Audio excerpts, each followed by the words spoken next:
อนุโมทนาบุญนำคุณงามความดีสร้างเอาเฮ็ดนั้นเป็นตะป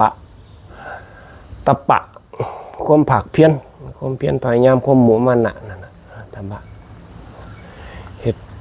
ก็ภาษาบ้านเฮาว่าความขยันมันเพี้ยนนั่นน่ะเฮ็ดอย่ามันสวยหางแงะไอ้แย่มันเคลื่อนหางแล่นหางแงะหางกระป๋อมภาษาบ้านเฮาว่าอันนี้มันดอข้อหักนั่นล่ะเฮ็ดอยู่กับปัจจุบันนั่นแหละเฮ็ดให้มันมีคือเฮาเฮ็ดหยังก็ตามให้มันมีความปราโมทย์ความเฉ่ำชื่นความร่าเริงภาษาบ้านเฮาว่ายิ้มง่ายๆน่ะแม่ยายอารมณ์ดีเป็นคนอารมณ์ดีน่ะนะเป็นคนที่คนอารมณ์ดีนี่คนบ่ค่อยโกรธค่อยเครียดนี่คนอายุยืนดิเฮ็ดหยังก็ตามมันสิมีความสุข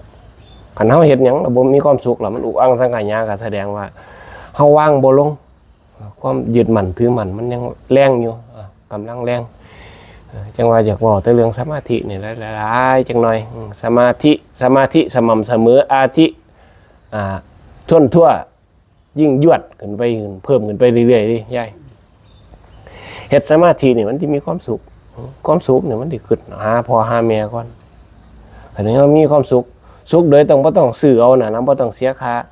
ทรัพย์สินสลิงคั่นอย่างต่างๆนั่นน่ะคือความสุขที่แท้จริงนี่ความสุขเกิดจากภายในความสุขเกิดจากความปราโมทย์ความเฉ่ำชื่นในจิตในใจความปิติปราบปลื้มนั่นแหละมันเกิดความสุขตัวนี้แล้วมันจังสิปล่อยวางอุเบกขาได้สุดนั่นนะสมมุตินี่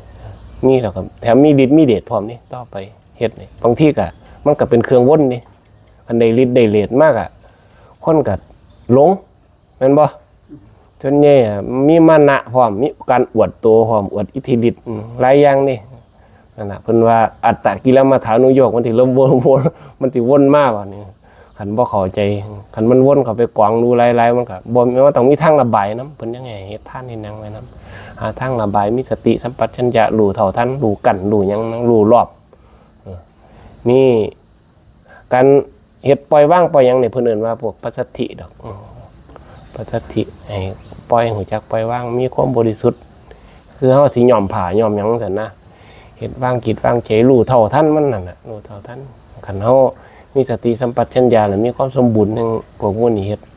พยายามเฮ็ดอยู่บ่เซานั่นน่ะเฮ็ดก็คือยังเฮาเฮ็ดทันน่ะเฮ็ดทันบ่แม่นว่าเฮ็ดให้ผู้อื่นย่องนั่นนะแม่นบ่ยายเฮ็ดสมาธิก็บ่แม่นเฮ็ดให้มันหอได้เฮ็ดให้มันเกื้อกูลกันในกันเพื่อกันปลูกศรัทธาเพื่อเพิ่นว่าเป็นหินฝนใจเป็นน้ำหดจิตหดใจน่ะนะเติมน้ำเติมปุ๋ยน่ะนะเฮ็ดได้เพื่อหยังเพื่อให้มันสิ้นอาสวะสิ้นอาสวะให้กิเลสมันได้เบาบางแน่จักหน่อยน่ะนะมันคมลงในจักหน่อยน่ะนะ